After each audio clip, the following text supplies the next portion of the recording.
नाचता येते मला.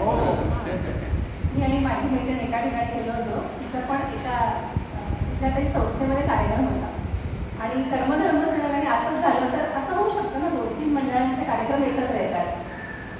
तर गर्दी अगदी कमी होती, म्हणजे अक्षरशः जिथे 200-300 माणसं अपेक्षा होती तिथे 50-50च होती. तर मी म्हटलं अगं काय गो 50च माणसं तुझ्या कार्यक्रमाला. अगं म्हणे बरं आहे ना, माझ्या कुठे तयारी झाली तर कमी माणसं असतानीच बरी. काही विषयाची मला आता आठवण आहे. खरं तर आता ना मी इथे नवीन उरलेली नाही, कारण मागच्या वर्षी मी इथे 2 दिवस होते आणि गडरायांचंच ते आहे सामर्थ्य म्हणा की आपण त्या ठिकाणच्या होऊन जातो. त्यामुळे आज मला अजिबात परकेपणा वाटत नाही आहे, म्हणजे नवीन ठिकाणी गेलं असं अजिबात वाटत नाही. आणि रश्मीताईंचे विशेष धन्यवाद. आणि या गडरायाच्या मंदिरामध्ये कमिटी असेल, ट्रस्टी वगैरे जे कोण असतील त्यांचे धन्यवाद, कारण त्यांनी मला इथे सेवेला येण्याची, पुन्हा सेवेला आमंत्रित केलं किंवा गडरायांनी माझ्या सेवेची इच्छा दर्शवली असेल म्हणून त्यांना तशी प्रेरणा झाली असेल. त्यामुळे मला छान वाटतं यायला. जसं आपल्या गावात तसं आपल्या मागे पण वाटतं, मला इथे तसंच वाटतं, असं परत वाटत असं. सुरुवात करूया. वक्रतुंड महाकाय सूर्यकोटि समप्रभ निर्विघ्नं कुरु मे देव सर्वकार्येषु सर्वदा.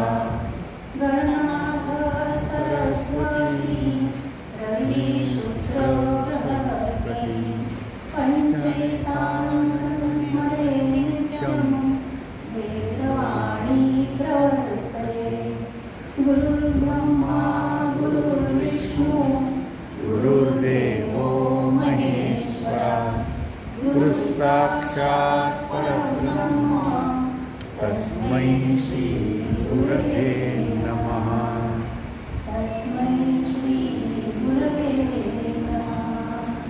तस्मै श्री गुरवे नमः. सर्वप्रथम सर्वांना नमस्कार करते. ज्या गणेश मंदिरामध्ये आपण आहोत त्या मंदिरामध्ये गणरायांचं अधिष्ठान आणले, त्या गणरायाला नमस्कार करूया. या परम आदरणीय मुद्रतबुवा समर्थ रामदासी यांची प्रवचन ऐकल्यानंतर आम्ही उभयता प्रवचन कीर्तनाला जायला लागलो, मंदिरात जायला लागलो. जे आधी जात नव्हतो, मान्य केलंच पाहिजे, तर ते जे जायला लागलो त्यांच्या चरणी वंदन करते. छोटे तुम्ही जगदीश मूर्ती आणि तुम्हा सगळ्यांपाशी वंदन करते आणि बोलायला सुरुवात करते. आजचा माझा विषय आहे आचार्य आदिशंकराचार्य. त्यामुळे शंकराचार्यांबद्दल बोलायला सुरुवात करायची असेल तर सनातन वैदिक धर्माचा जयजयकार करत क्रमप्राप्त आहे. सो आर्य सनातन वैदिक हिंदू धर्म की जय. माणसं कमी असेल तरी आवाज मुलींपर्यंत गेला पाहिजे. आर्य सनातन वैदिक हिंदू धर्म की जय.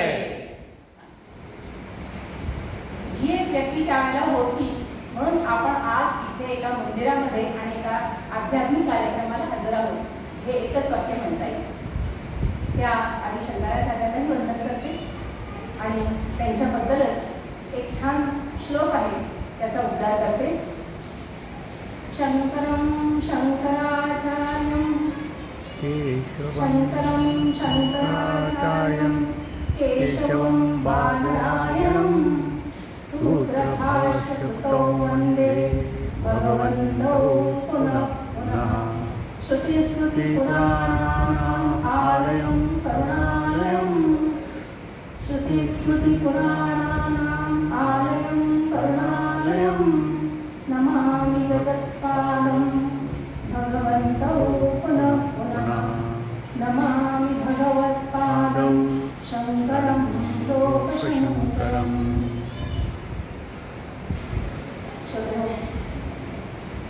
खरं तर ना आपण जी मंडळी आहात ना, जी वारंवार भजन कीर्तनाला जात असणार, प्रवचनांना जात असणार, ती खूप बहुश्रुत असतात. त्यांनी वाचलेलंही असतं आणि खूप ऐकलेलंही असतं.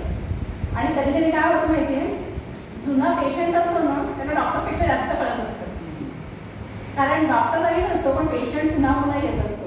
असं थोडंसं होणार आहे. पण माझी विनंती आपल्याला अशी राहील की आई जेव्हा पोळ्या करत असते ना, म्हणजे त्यांच्या घरामध्ये आई पोळ्या करते त्यांच्याबद्दल बोलते, तर आई जेव्हा पोळ्या करत असते तर तिची छोटीशी मुलगी ना त्या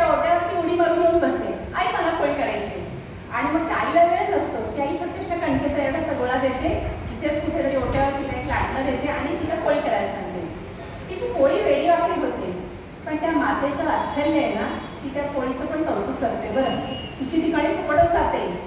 माझं एवढंच म्हणणं आहे की त्या मातेच्या माऊलीच्या नजरेने तुम्ही माझ्याकडे बघा, मी तशी पोळी लाटते असं सांगणार. समर्थांनी म्हटलंच आहे, व्याघ्र सिंह भयानक, व्याघ्र सिंह भयानक, तेथे लोक होती भयचकित, लोक होती भयचकित, पण त्यांची पिल्ली निष्ठंक त्यासमोर खेळते. या न्यायाने तुम्ही मी जे काही बोलणार आहे त्याकडे बघावं अशी विनंती आहे. आचार्यांच्या जन्माच्या बद्दल मतमतांतर आहे. गंमत म्हणजे दोन्ही मत ज्यांचे आहेत त्यांच्याकडे काही ठोस पुरावे आहेत. काहींच्या मते त्यांचा जन्म इसवी सनापूर्वी 400-500 वर्ष झालेला आहे, 409 ते 410 असा झाला आहे. आणि काहींच्या मते त्यांचा जन्म इसवी सन 686ला झालेला आहे. तर आता त्याच्या वादात आपण नको पडूया, कारण मोठ्या मोठ्या लोकांची वेगवेगळी मतं आहेत. काहींच्या मते याच नावाची दुसरी व्यक्ती असेल जे काय असेल, आपण त्या वादात नको पडूया. त्याची थोडीशी पार्श्वभूमी सांगते. केरळमध्ये कालडी या गावी शिवगुरू आणि आर्याम्बिका, जिचा उल्लेख नंतर विशिष्टा देवी असाही झालेला आहे, हे एक दाम्पत्य राहत होते. सच्छुद्ध चारित्र्याची ही माणसं, वेदांचा अभ्यास, पौरोहित्य करणं, वैदिक सगळी कामं करणार सगळं होते. छान त्यांचं आयुष्य चाललेलं होतं. संसारानंतर दिवस अगदी आनंदात जात होते. पण हळूहळू काही वर्ष गेली आणि दाम्पत्य दुःखी राहायला लागले, कारण अपत्य नव्हतं आणि तो सर दोघांच्याही मनामध्ये होता.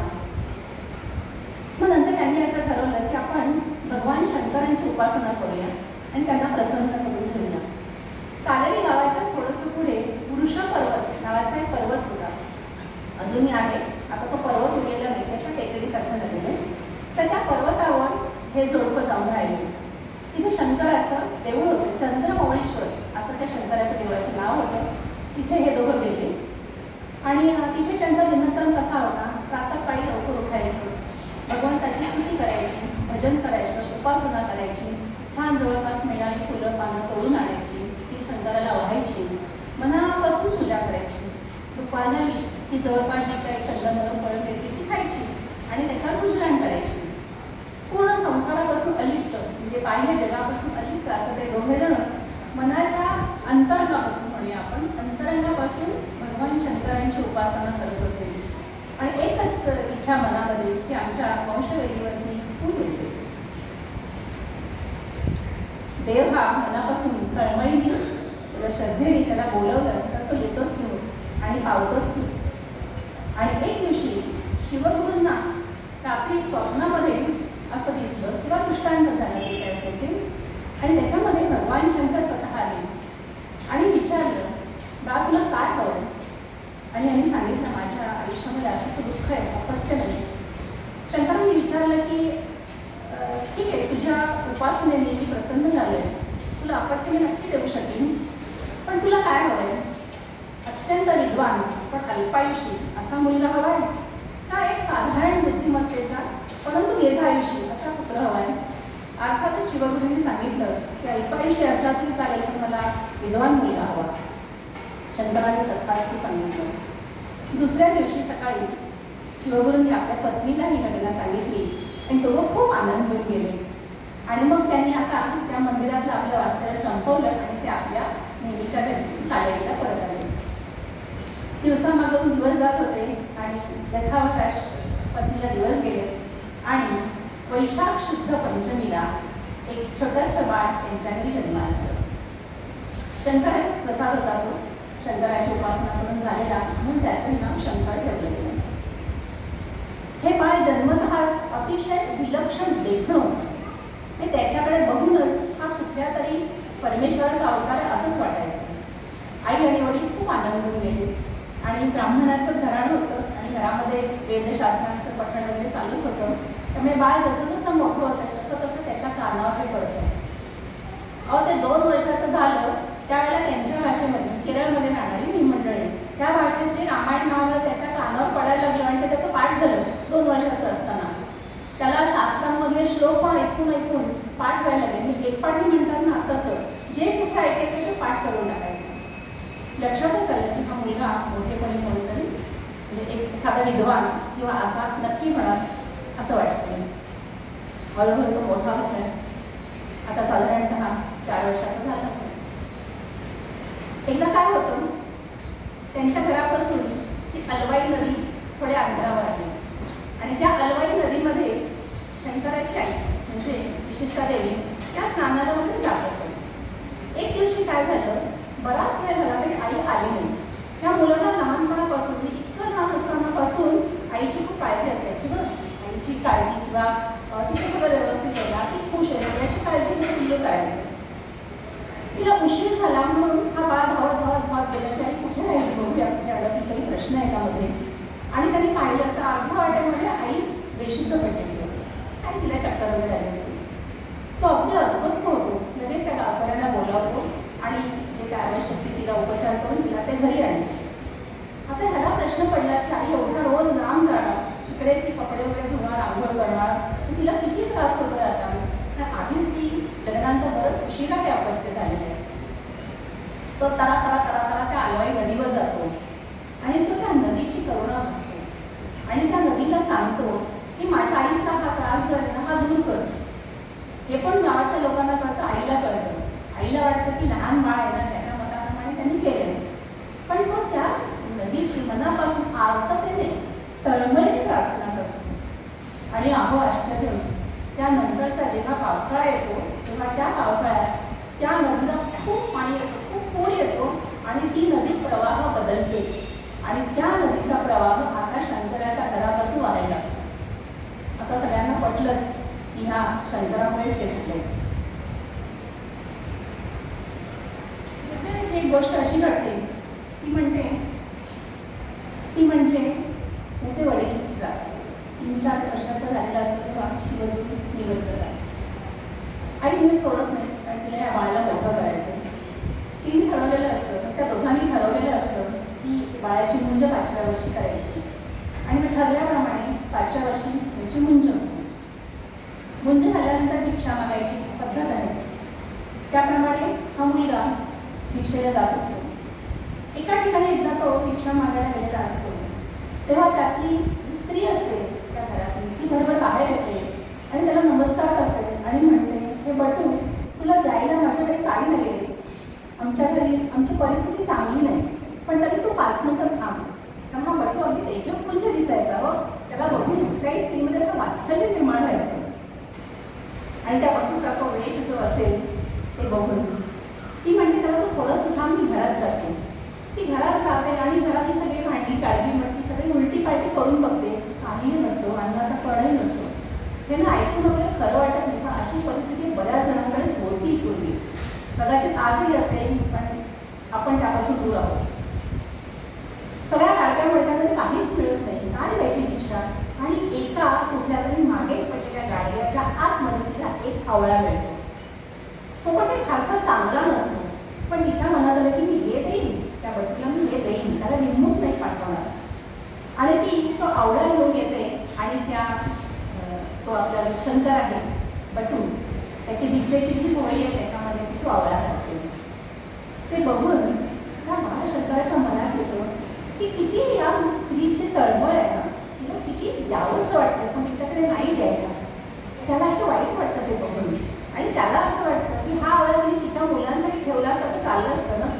तिच्या मुलं घरात काही नाही, ती मुलं काय खाणार, तिचा पती ती काय खाणार.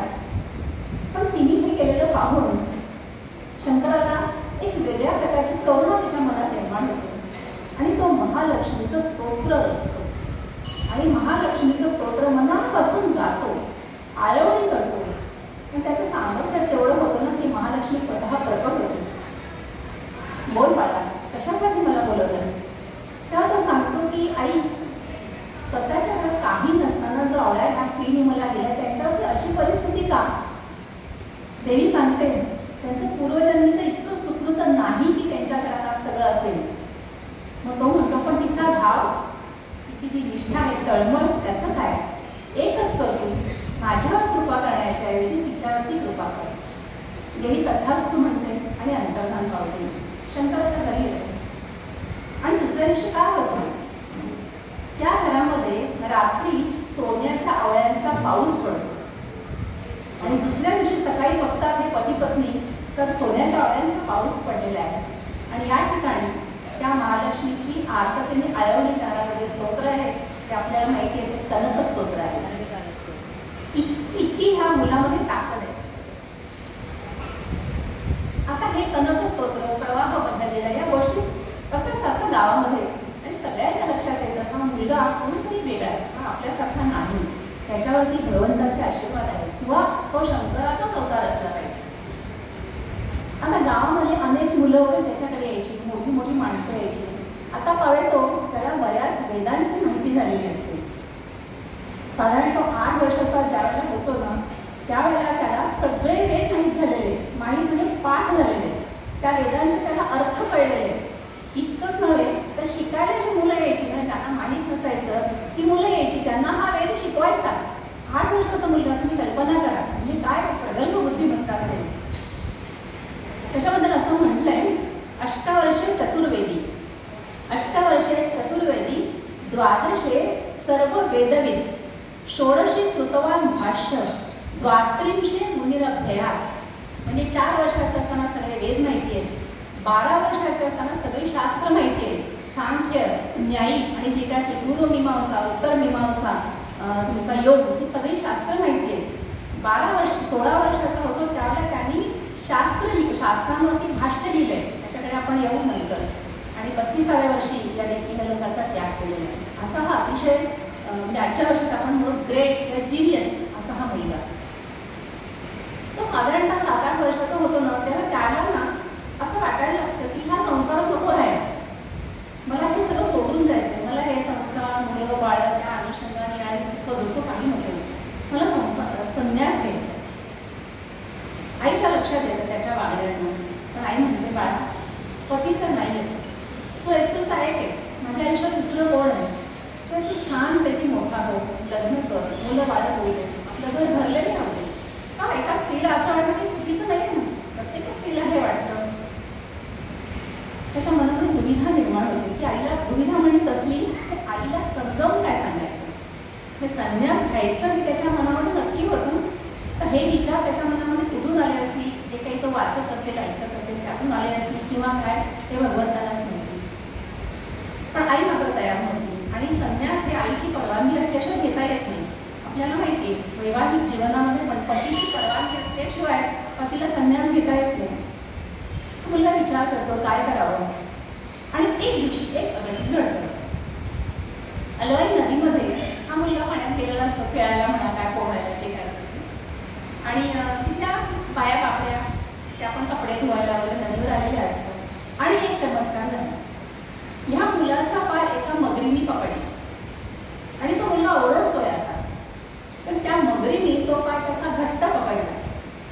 आजूबाजूला गावातली माणसं आली, पण कोणाची हिंमत होती हो, त्या मगरीच्या इथे जायचं म्हणजे स्वतःचा प्राण जाणं काहीतरी ठेवायला पाहिजे ना. आणि काठावर सगळे जमले आणि आईला तर होश उरलेले नाही, ते पोरगं आणि ते आता आपल्या डोळ्यासमोर जाणार म्हणजे थोडं दुःख आहे मग त्या माऊलीला. सगळे ओळखत असतात, त्याला सांगतात तू असं कर तसं कर, पण मगरीने पाय घट्ट झाला. आणि आता शंकराच्या पण लक्षात येतं की आता आपल्याला फार दिवस उरलेले नाही किंवा फार क्षण उरलेले नाही. आणि तो तिथून आईला ओरडून विचारतो, आई मला अजूनही तू संन्यासाची घ्यायची परवानगी दे, माझ्या आयुष्यातले काही क्षण उरले, मी जाताना तरी तुझी संन्यास घेण्यासाठी परवानगी घेऊन जाईन. आता आईला कळत नाही काय करावं. संन्यास म्हणजे समजा हो म्हटलं तर पुढे हा निघून जाणार, आणि नाही म्हणावं तर आता किती वेळ तो आपल्या समोर माहिती नाही. आणि आई तिथून त्याला परवानगी देते संन्यास घेण्याची. आणि अहो आश्चर्य, ती मगर त्याचा पाय सोडते. कदाचित ही त्याचीच लीला आहे असंही लोकांना नंतर, अर्थात ही त्याला नंतर वाटण्याची गोष्ट आहे.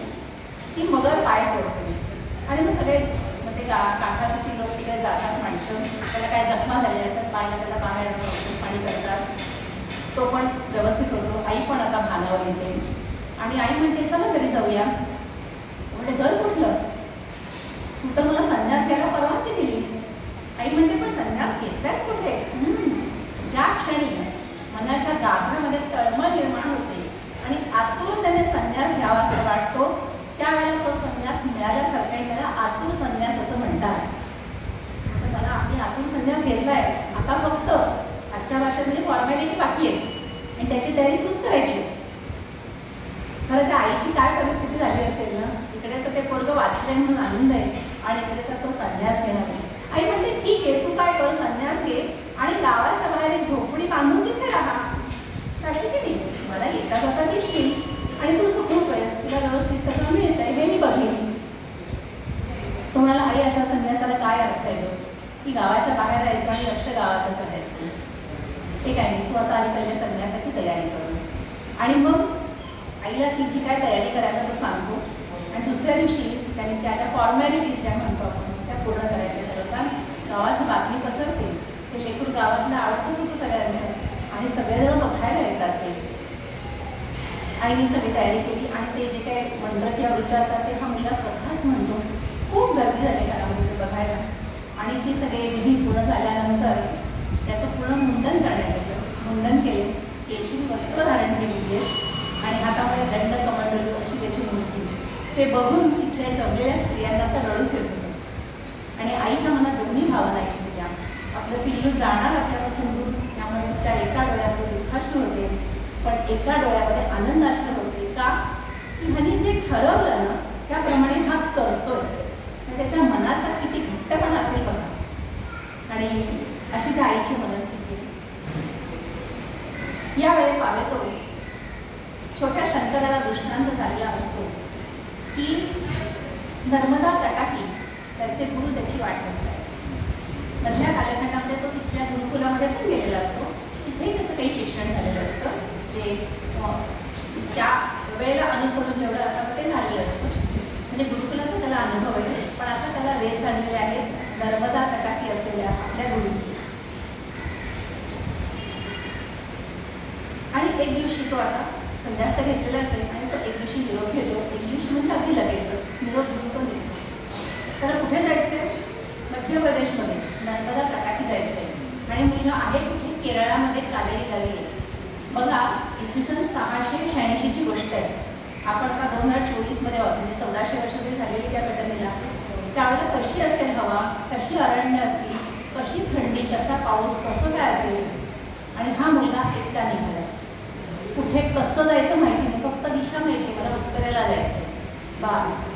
त्याला विचार असं करत असेल, जिथे काही त्याला खायला प्यायला मिळत असेल ते खात असेल, जिथे कुठे मंदिर बिंदिर असेल तिथे थोडासा झोपत असेल, कधी काही खायला मिळतही नसेल, पण ध्येय एकच, मला माझ्या गुरुकडे जायचं. चालतोय आणि जवळजवळ असे 3 महिने तो चालतो. 90 दिवस त्याचं चालणं झालेलं आहे आणि आता तो नर्मदा तटाकी येऊन पोहोचलेला आहे. त्या नर्मदेला ओंकारेश्वराच्या जवळपास अनेक साधू संत असतात. आपल्यालाही माहिती आहे, आपण नर्मदा परिक्रमा केलेली पण असाल काही जण.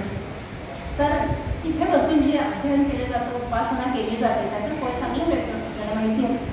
आणि अशा अनेक साधू वगैरे असतात. तो त्यांना विचारतो तिथे गोविंद जयंती म्हणून कोणी साधू आहेत का? तर त्यांना आश्चर्य होतं, का एवढाच मुलगा अतिशय देखणा प्रतिभा संपन्न दिसणारा एकटा आला आहे, पण साऊथ इंडियातून केरळमधून आला आहे आणि भेटायचे कोणाला गोविंद येतील ना? ते सांगतात ते आहेत, तिथल्याच एका गुहेमध्ये आहेत, पण ते गेली शेकडो वर्ष तपश्चर्या करतात आणि त्यांना असं आत जाऊन त्यांच्याशी बोलायची किंवा त्यांना त्यांचा तपोभंग करण्याची आमच्या मनाची प्रार्थनाच नाही. तो म्हणतो मी एवढा लांबून त्यांनाच भेटायसाठी आले, मी गेलो तर चालेल का? त्याचं तेवढं गोंधळ सुरू आणि त्याला तो दृष्टांत झाल्यामुळे त्यांनी तो जे आलेला आहे ते सगळं बघून ती मंडळी त्याला हो हरकत नाही सांग, पण त्या गुहेमध्ये ना अंधार असेल, ठीक आहे. मग ते त्याला एक छोटासा दिवा देतात. गुहेच्या तोंडापाशी एक असा दगड ठेवलेला असतो, कोणी आज जाऊ नये म्हणून. आणि अर्थात आतमध्ये अंधारच असणार. थोडासा तो दगड मुलगा बाजूला करतो, त्या दिव्याची वात थोडीशी मोठी करतो आणि त्या थोड्याशा मोठ्या झालेल्या दिव्याच्या वातीचा आत उजेड पडतो आणि त्याला दिसतं एक महाकाय असा देह बसला. देह का म्हणायचं? कारण त्याला बाहेर सांगितलं होतं म्हणून. जटा वाढल्या, दाढी वाढली, अंगावर पसरलेलं आहे आणि चांबड्याचं आवरण कसं असावं तसं त्यांच्या अंगावरती दिसतं.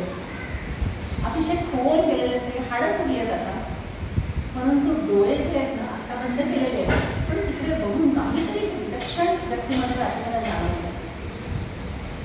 त्यांनी जी दिव्याची वात थोडी मोठी केली आणि तो थोडासा दगड बाजूला केलाय. त्या थोड्या कळलं की इथे कोणीतरी आलं आणि ते म्हणतात, बाळा कोण आलंय? हे शब्द त्याच्या कानात पडतात. त्याचं मन आधीच धन्य होऊन जातं की ज्यांच्यासाठी मी आले ते मला आवाज देत आहेत. आणि तो काय सांगतो, मनोबुद्धी अहंकार चित्तानि नाहं न च श्रोत्र जिह्वे न च घ्राण नेत्रे न च व्योम भूमिर् न च व्योम भूमिर् न च तेज वायू चिदानंद रूप शिवोहम शिवोहम. आणि गोविंदाची डोळे भरतात. छान असं हास्य त्यांच्या ओठाला विलसतं.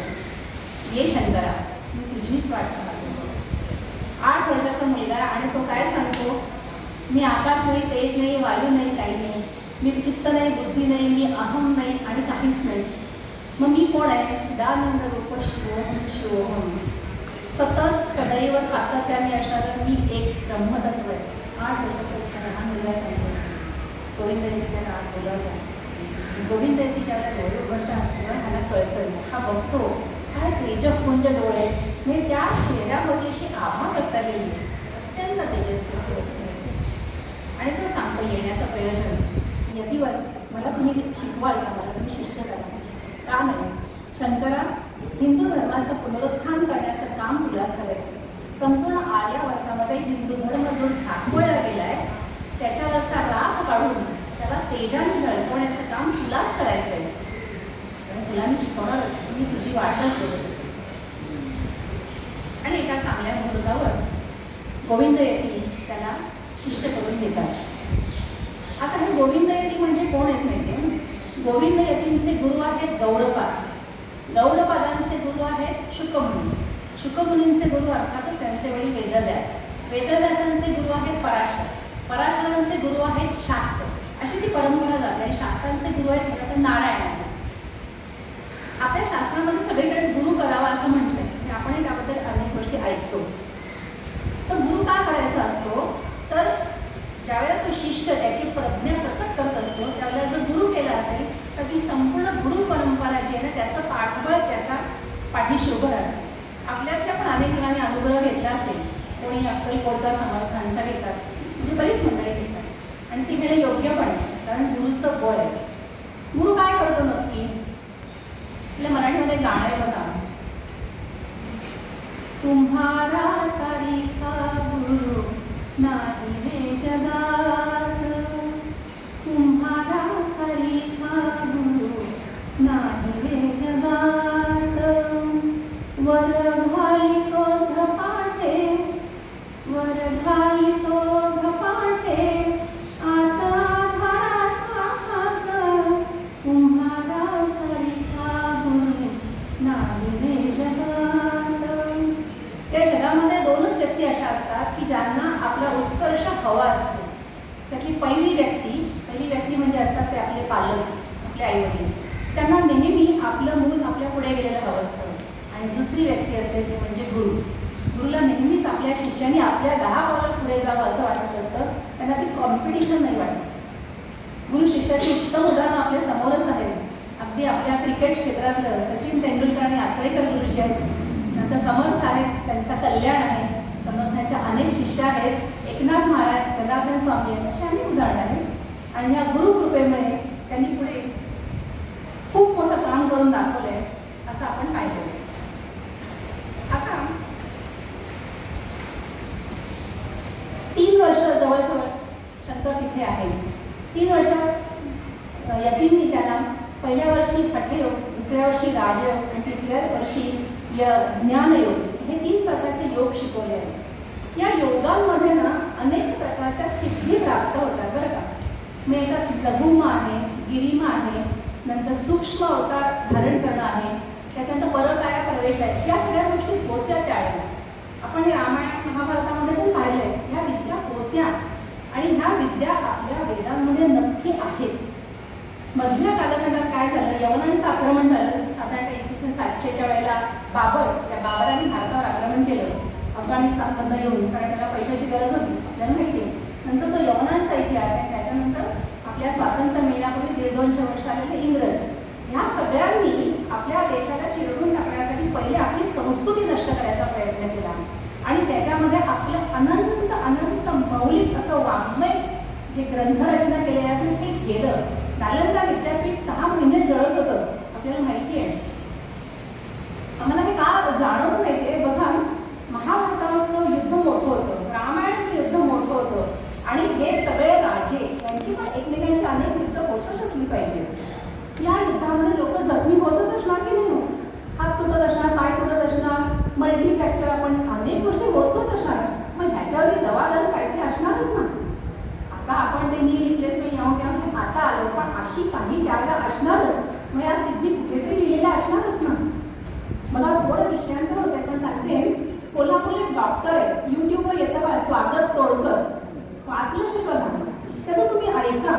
त्याची जी स्वतःची काही 21 एकर शेती आहे कोल्हापूरला, आणि त्यांनी या सगळ्या वनस्पती हे उगवले, म्हणजे त्याची वाढ केली, आणि तो बरेच प्रयोग स्वतःवर करून बघतो बरं का. आणि त्यांनी असं म्हटलं की तो जवळजवळ 2 का 3 वेळा मृत्यूच्या शैलीत बाहेर आला. म्हणजे त्या औषधांचा काहीतरी तो टेस्ट करतो ना आधी औषधं सांगण्यापूर्वी, पण तो अतिशय असा, तुम्ही त्याचा बघा, त्याचा चेहऱ्यावर असं तेज आहे, आणि तो चॅलेंज सांगतो की माझ्या हातावरून ट्रक गेला, पण माझ्या हाताचं एकही हाड मोडलं नाही, आणि मी चॅलेंज देते की परत तुम्हाला करून दाखवेन. मी का सांगते तुम्हाला, या गावात 100 प्रकारच्या गोळ्या घ्यायला लागतात. बरं, एक गोळी सुरू झाली, बीपीची गोळी आयुष्यभर, थायरॉइडची गोळी आयुष्यभर, म्हणजे आयुष्यभर त्यांचं इन्कम चालू ना, आम्ही पण चालू पण यांचे काय होणार. पण हे सगळं मधल्या काळात हे ज्ञान युक्त झालं, ते सगळं ज्ञान असलंच पाहिजे. आमची डॉक्टर म्हणते की पूर्वी जे हाडांचे प्रॉब्लेम असायचे ना, त्याला तर झाडपाला लावायचे, त्याचे बरं व्हायचं. म्हणजे माझ्या लहानपणी पण आठवत आहे की आपण खेळताना धडपडायचंच ना कायम. तर माझी आई, आमच्याकडे निलगिरीचं झाड होतं, निलगिरीच मला वाटतं, निरगुडी, सॉरी निलगिरी नाही, निलगिरी ते दक्षिण भारतात मिळते, निरगुडी जी त्रिकोणी पानं असतात ना बेलासाठी. तर ती पानं एका पांढऱ्या खडक्यात ती गुंडाळायची, आणि लोखंडी तव्यावरती गरम करून शेक द्यायची, आणि अक्षरशः संध्याकाळी धडपडलेलं असेल ना, दुसऱ्या दिवशी पाय अगदी छान व्हायचं. म्हणजे हे जर आपल्याला एवढंसं माहिती असेल तर त्यावेळेला किती ज्ञान असेल. पण खरंच आपलं दुर्दैव, आणि ते ज्ञान बासनात कुठे होते जळलंच. पण अपेक्षा करूया की आदरणीय मोदी आपले पंतप्रधान ज्या प्रकारे या सगळ्यांना उठाव देत आहेत आणि चांगल्या गोष्टी करत आहेत, तर यातूनच या सगळ्याचं महत्त्व येईल. आयुर्वेदाचं आता जे महत्त्व आहे कोरोना काळात आपल्याला कळलंच, पण ते जास्त येईल, आणि या मेडिकल हे जी औषधं ॲलोपॅथी यात आपली सुटका मिळेल. आता जो ते आपल्याकडे उपलब्ध नाही तोवर आपल्याला त्याचाच आश्रय घ्यायला मिळेल. असेल या नर्मदेच्या किनारी शिक्षण घेत असताना एक घटना घडली. एकदा काय झालं, नर्मदेला मोठा पूर आला, आणि नर्मदेचं पाणी असं दोन्हीकडं दुप्पटीवरून व्हायला लागलं. म्हणजे आता सगळ्या शिष्यांना वाटलं की आता आपणही जाणार, आणि आपले गुरुही जाणार, सगळेच जाणार, प्रलयच आहे हा. माझी वाटायला लागली, स्वतःची तर वाटलीच, आणि गुरूंची पण वाटली, कारण ते करू शकत नाही ना, त्याचं मुख्य वाईट वाटतं. शंकर शांत होता, तुम्हाला काही काळजी करू नका, गुरूंना काही होणार नाही. का बरोबरच्या असंच वाटलं ना, आपल्या भाषेत फेकतोय असं वाटलं असेल त्यांना, हा काय बोलायला काय जातं. आणि नंतर त्यांनी काय केलं, त्यांनी एक छोटा माठ घेतला, आणि ते गोविंद येथे जिथे बसले होते त्याचा जो आजच्या एंट्रन्स, ते काय करतो गडबिगड असेल, इथे त्यांनी तो माठ ठेवला. आणि काय झालं माहितीये, ती संपूर्ण देवाची भरून वाहत होती ना, ते सगळं पाणी वर वर वर आलं, आणि ते सगळं त्या माठात जायला लागलं हो, आणि त्या माठामध्ये सगळं शिरकून गेलं, कुठे खाली गेलं पत्ता नाही, पण गोविंद येथीपर्यंत पाण्याचा थेंबही गेला नाही, आणि ह्या शिष्याला नाही झालं.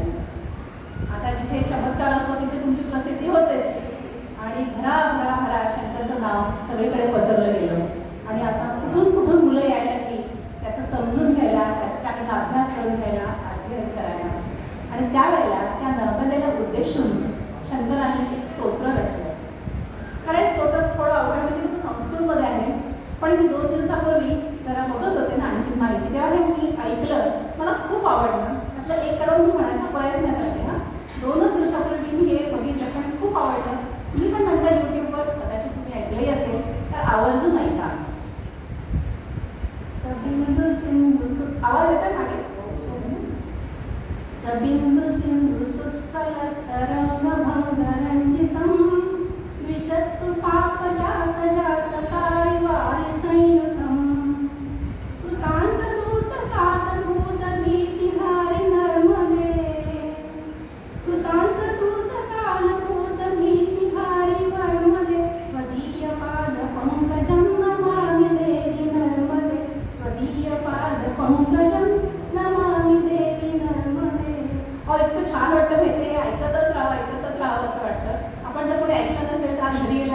जरूर गावा.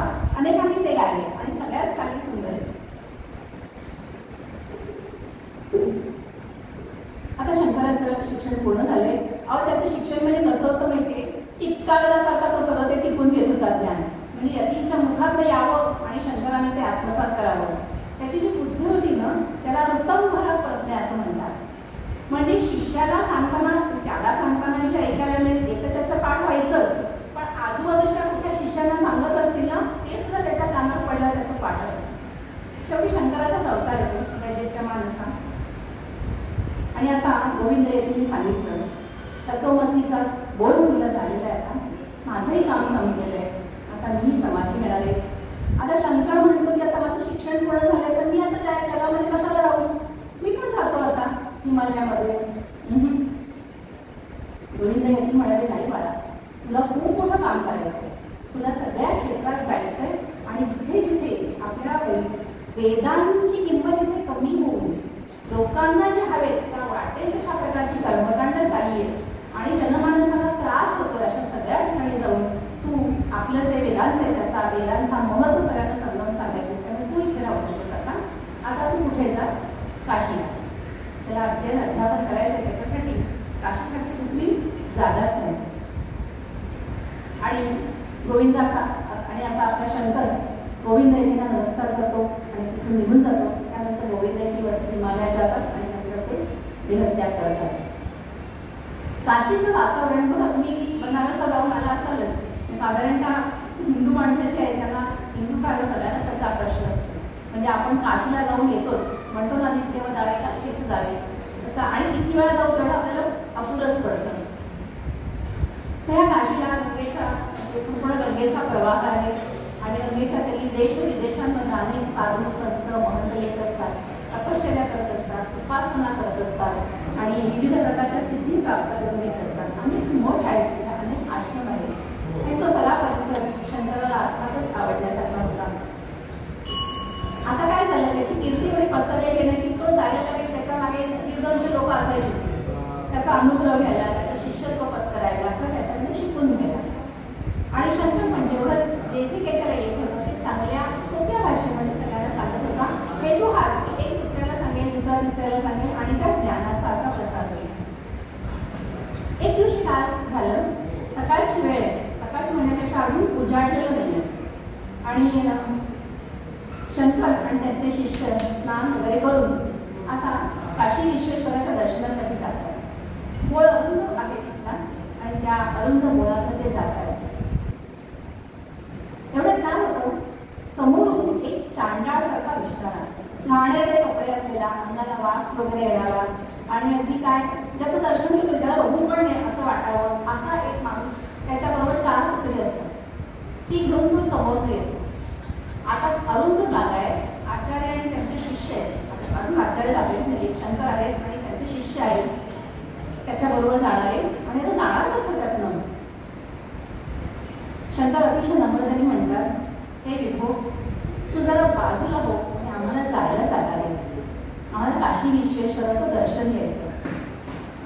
तर कसलं काय, तो हा आपण हसतो चांडाळ आणि म्हणतो, हे यती तू कोणाला सांगतोयस बाजूला हो. राग येतो की हा असं काय म्हणतोय.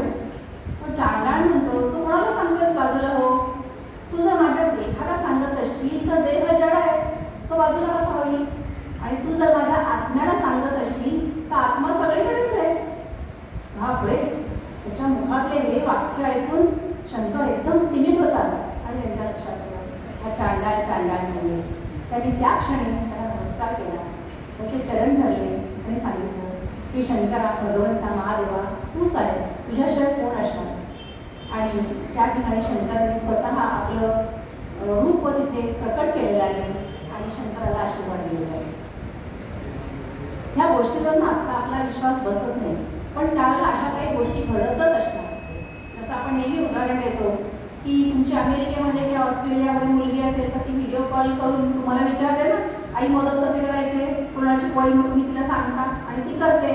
हे आहे, हे आपल्या 10 वर्षापूर्वी खरं वाटलं नसतं, पण हे आहे. त्यामुळे ह्या सगळ्या विद्यार्थ्या हे सगळं असलंच पाहिजे. आणि आपण प्रवचनामध्ये ऐकतोच की ही सगळी देवदेवता यांचा वेगळा लोक आहे. म्हणजे आपण इथे आहोत, इतर लोकांना देवदेवतांचे लोक असलेच पाहिजे. कारण माझा तरी पुराणावर विश्वास आहे आणि मंदिरात येणाऱ्या प्रत्येक व्यक्तीचा पुराणावर नक्की विश्वास असतो. आणि त्या लोकांना पुरा खोटं कशाला बोलतील ना. समज जर सांगतात तर ते खरंच असलं पाहिजे. आपण कोण त्याच्यावरती विश्वास न ठेवणारे चिलटापेक्षा चिलट. त्यामुळे असं घडतं. शंकरांचा आशीर्वाद मिळतो आणि आपल्या शंकराच्या अंगामध्ये अनिर्वचनीय आनंद येतो. ही जी पुस्तकं तुम्ही रेफर केली ना त्याच्यामध्ये काही इतके सुंदर शब्द वापरलेत ना की ते यथार्थ वर्णन करतात. त्याचा आनंद हा अनिर्वचनीय आनंद त्याला मिळतो. आणि त्यावेळेला शंकर भगवान महादेव भगवान शंकर त्याला सांगतात की तू शास्त्रावरती भाष्य लिहिली आणि ती भाष्य लिहिली की ते सगळं जनमानसामध्ये बसते. जशी आज्ञा स्वतः शंकराला आज्ञा केली त्यामुळे ते काम तर करायलाच पाहिजे. आता काशीमध्ये शंकराचा बोलबाला झाला आणि त्यानंतर एक घटना घडते. त्यातल्या बऱ्याच घटना आपल्याला माहिती असतीलच कारण आपण अनेक वेळा ते ऐकलेच असेल शंकराच्या त्याबद्दल. काय घडते घटना? एकदा एका झाडाखाली वृक्षाखाली शंकर आणि त्याचे सगळे शिष्य बसलेच असतात. काय त्याच्या अध्यापनाचा मधला वेळ असेल त्याचं आपल्या भाषेत टप्पा चालू असते जे काय असतं. आणि तेव्हा बघता तर गंगेला पूर आलाय त्या दिवशी. त्या कुठे याचे दिवस असतील गर्दीचे वगैरे आणि पूर आलेला आहे गंगेला. आणि त्या गंगेच्या दुसऱ्या तीरावरती एक तरुण आहे. हा तरुण नेहमी शंकरांकडे शिकायला वगैरे यायचा, फिरण्याला यायचा, शंका विचारायचा, चर्चा करायचा. उमदा तरुण होता, सदन इंडियाचा होता. त्याचं नाव आहे सनंदन आहे. आणि त्याला शिष्य व्हायचं म्हणजे अनुग्रह घ्यायचा आहे शंकरांकडे पण त्यांनी अजून दिलेलं नाही. त्याला शिष्यत्व दिलेलं नाही. तर हा तरुण त्या दुसऱ्या तीरावर आहे. तो इकडे बघतोय आणि शंकर पण इकडून तिकडे बघताय. आणि शंकर त्याला हात करतात, ये इकडे भेटायला. हा मुलगा बघतोय एवढ्याला आवाज जात नसेल पण त्यांची जी काय ॲक्शन असेल किंवा बोलवायची पद्धत असेल त्याच्यावर त्याला वाटलं की हे भगवी वस्त्रधारी मुंडन केलेले दिसतात म्हणजे ज्यांना मी मानतो शंकर तेच हे असले पाहिजे. आणि त्याला इतकी ती इच्छा असते यायची की तो विचार नाही करत की या नदीला एवढा पूर आला मी जाऊ कसा, मी बुडीन, नौका नाही, मला पोहता येत नाही. पण तो क्षणार्धात कसलाही विचार न करता त्या पात्रात पाऊल ठेवतो आणि त्या पात्रातनं चालत चालत चालत पलीकडे येतो. आणि चालताना त्याच्या प्रत्येक पावलाच्या खाली कमलपुष्प आलेलं आहे. त्याचा आपल्याला माहिती आहे.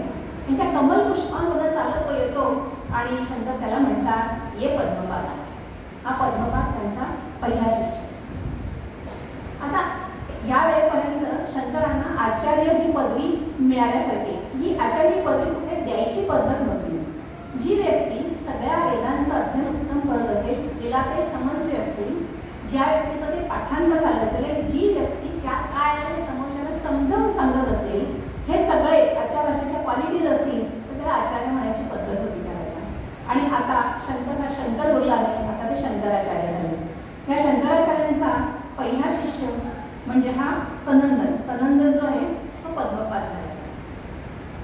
आता आचार्यांना त्यांच्या डोक्यात कळतंय भगवान शंकरांनी आता भाष्य लिहायला सांगितलं. भाष्य कशावर लिहायचं तर जे प्रस्थानत्रय आहे त्याच्यावरती भाष्य लिहायचं. त्याच्यासाठी चांगली जागा काशी छान जागा होतीच परंतु शंकरांना असं वाटलं की थोडं आणखी एकांत असावं म्हणजे तिथल्या वातावरणामध्ये आपण निसर्गाशी एकरूप होऊ शकू अशी जागा असावी. म्हणजे अशा ठिकाणी बुद्धीला आणखी पालवी होते. आधीच ते शंकराचार्य आणि त्यांना असं वाटत होतं की आपली बुद्धी आणखी जिथे धारदार होईल तिथे जावं. आणि मग तिथून मजल करत हे बद्रीनाथ या क्षेत्र येतात. बद्रीनाथला पण आपण जाऊन आला असाल. चारधाम यात्रा ज्यांनी केली आहे त्यांनी बद्रीनाथ पाहिले. किती सुंदर आहे तो भाग. आज सुद्धा इतका सुंदर आहे पण इतक्या वर्षांपूर्वी ते कसं असेल ना वातावरणामध्ये एक प्रकारचं गांभीर्य, एक प्रकारची भक्ती. हा जो भाग आहे त्याला देवभूमीच म्हटलेलं आहे. चारधामचा भाग आहे. एक प्रकारची एक अनुभूती येतेच त्या वातावरणात गेल्यानंतर. आणि आपण आपल्या रोजच्या आयुष्यातल्या कटकटींना जे काय असेल ना त्याचा आपल्याला तिथे विसर पडतोच. आणि ह्या बद्रीनाथला आधी त्या मंदिरात जातात. तिथे नर आणि नारायण असे दोन डोंगर आहेत आणि त्याच्यामागे संपूर्ण बर्फाच्छादित असे ते कडे. आम्ही मागच्याच वर्षी जाऊन आलो आणि बरं का रश्मीताई मागच्या वर्षी आज 28 सप्टेंबरलाच आम्ही चारधाम यात्रेला निघालो होतो. म्हणजे त्या दिवशी मला कल्पना नव्हती की मला त्या बद्रीनाथवरतीच आज बोलायचं आहे. आणि आज सकाळीच मिस्टरांना म्हटलं किती सुंदर एवढं आहे. तर ह्या बद्रीनाथ देवळामध्ये मूर्तीच नव्हती. मूर्ती नदीमध्ये कशाची पूजा करायची? तर नदीमध्ये शाळीग्राम असतात बघा, कडेला आलेले असतात, गंगेच्या ठिकाणी खूप आहे. तर असं शाळीग्राम आणून ते लोक मंदिरामध्ये पूजा करायचे. आचार्यांना वाईट वाटलं, इतकं सुंदर स्थान आणि तुम्ही पूजा याची का करता? तर म्हणे चिन्यांनी आक्रमण केलं. चिनी देव आक्रमण करत होते बघा. तिथून थोडं पुढे गेल्यानंतर माना गाव आहे. त्या माना गावला आहे बघा भारतातली पहिली चायची दुकान, फोटो पण आपण काढलेले असतात तिथे. तर त्याच्यावरती सगळी चायना बॉर्डर आहे. तर त्यांनी आक्रमण केल्यामुळे ते सतत आक्रमण करायचे. त्यामुळे त्यांनी त्या देवळातली मूर्ती जी आहे ती त्यांनी टाकून दिली आहे त्या नदीमध्ये. नदींना म्हणजे अलकनंदे टाकली आहे. आणि त्या ठिकाणी आम्ही ती आता आणलीच नाही आहे. आचार्यांना खूप वाईट वाटलं. तेव्हा मी थांबा, मी ती मूर्ती घेऊन येतो. तुम्ही जाऊ नका, एकटा एवढा छोटासा मुलगा आणि तिथे गेलंच ना, भोरे ते नदीमध्ये तिथे काळजी करू नका म्हणाले. त्यांनी त्या नदीमध्ये गोडी मारली आणि एक मूर्ती ते घेऊन आली. तर मूर्ती छान होती बद्रीनाथाची, पण ती हाताची बोटं भंगलेली होती. मग वाईट वाटतं, अशी भंगलेली मूर्ती नको ना ठेवायला. आचार्य ती मूर्ती मागे मला पुन्हा मी टाकून देतात, पुन्हा गोडी मारतात, पुन्हा एक मूर्ती हातात येते, ती तीच मूर्ती असते.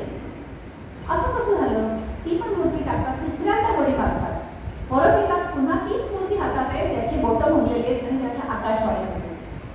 कलियुगासाठी या क्षेत्री याच मूर्तीची प्रतिष्ठापना करायची आहे आणि हीच मूर्ती सगळ्यांना आशीर्वाद देईल.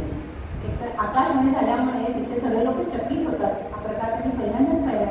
म्हणजे या बाळ युवकाच्या मी ताकद असली पाहिजे म्हणते. आणि मुख्य म्हणजे त्यांना ती मूर्ती मिळाली. बंगलेली जरी असली तरी ताबडतोब त्या मूर्तीची प्रतिष्ठापना केली. आचार्यांनी लगेच तिथल्या सगळ्या लोकांना एकत्र बोलवलं. त्यातले योग्य पात्रतेचे जे ब्राह्मण मंडळी त्यांना तिथे अनुष्ठान पूजा अर्चा करायचं काम केलं. आणि खरं तर आपण सगळ्या लोकांना देवभक्तीचे भुकेलेच असतो. ज्या क्षणी ह्या मूर्तीची प्रतिष्ठापना झाली त्या क्षणानंतर भराभरा तिथे लोक यायला लागले आणि शंकराचार्यांचं अगदी उदो करायला लागले. आता शंकराचार्यांना महत्त्वाचं काम करायचं होतं ते म्हणजे भाष्य घ्यायचं. पुढे ते गेले आणि तिथे ती वेदव्यासांची गुंफा आहे बघा, बरं का श्रोते हो, त्या वेदव्यासांच्या गुंफेमध्ये आम्ही गेलो आणि तिथे वेदव्यासांची मूर्ती आहे आणि पुढे शुकमुनी आणि वल्लभाचार्य यांच्या पण मूर्ती आहे. आणि तेव्हा आमचं भागवत ठरलेलं होतं. म्हणजे ते आमचं या वर्षीच्या मार्चमध्ये 2024च्या मार्चमध्ये होतं आणि आम्ही तिकडे गेलो होतो. त्या वेदव्यासांना मी मनापासून नमस्कार केलेला होता की भागवतासारखी गोष्ट आम्ही पहिल्यांदा करतोय. 200 माणसं याच्यातली जवळजवळ 100 अनोळखी आहेत. यांना घेऊन जातोय शुकोताल क्षेत्री की जिथे काही सोयी नाही आहेत. आणि वेदव्यासांना म्हटलं की तुमचंच भागवत, तुमच्या चिरंजीवांनी सांगितलेलं भागवतच करायला जातोय, आम्हाला आशीर्वाद द्या. सगळे छान पार पडले. आणि श्रोते हो, आयुष्याचा पहिला अनुभव असा होता की तो भागवत सप्ताह अर्थातच परमादरणीय मकरंद सुमंत रामदास यांचं भागवत होतो. तो इतका सुंदर झाला की घरी आल्यानंतर आम्ही दोघं धावत समर्थांच्या तस्वीरीपाशी गेलो की हे आमच्या हातून नाहीच घडलं, हे समर्थांनी घडवलं नाही. म्हणायचा उद्देश असा की आपल्याला सगळ्याची आठवण आली. तर त्या वेदव्यासानं पण शंकराचार्यांनी नमस्कार केला आणि थोडंसं पुढे ते एकूण अशी एक जागा आहे तिथे आता हे जाऊन बसले शंकराचार्यांनी. आणि आता त्यांनी भाष्य घ्यायला सुरुवात केली. थोडीशी याची बॅकग्राऊंड सांगते, भाष्य वगैरे जे त्याच्याकडे. आपले वेद कुणी लिहिले सांगा बरं? ती प्रश्न विचारायला योग्य नाही. आपण सिनियर मंडळीला वेद कुणी लिहिले? वेद कुठल्या एका व्यक्तीने लिहिलेले नाही. माहितीच असेल, वेद हे ब्रह्मांडामध्ये होतेच. ते कोणाला दिसले? वेदव्यासांना ते दिसले. त्यांच्या अंतर्ज्ञानाने त्यांना ते वेद दिसले आणि त्यांच्या लक्षात आलं की लाखापेक्षा जास्त श्लोक आहेत आणि ह्याच्यामध्ये इतका पुरेपूर अर्थ आहे, माणसाचं आयुष्य जगण्याचा अर्थ आहे की हे लोकांपर्यंत पोचलं पाहिजे. वेद ते अतिशय ते थोरच होते. म्हणजे काय देवांचं अवतार होते. त्यांनी काय केलं, या वेदांचं ना सॉर्टिंग केलं. त्याच्यामधल्या विषयाप्रमाणे त्यांनी 4 वेद त्याच्यामध्ये निर्माण केले. ते संपूर्ण जे लिहिलेलं त्यांना दिसलं त्यातले 4 वेद निर्माण झाले. आपल्याला माहिती आहे, ऋग्वेद, यजुर्वेद, सामवेद आणि अथर्ववेद. त्यांनी त्याला काही जण फायलिंग म्हणतात, सॉर्टिंग केलं आणि त्यांचे 4 शिष्य होते. वेदव्यासांचे 4 महत्त्वाचे शिष्य होते.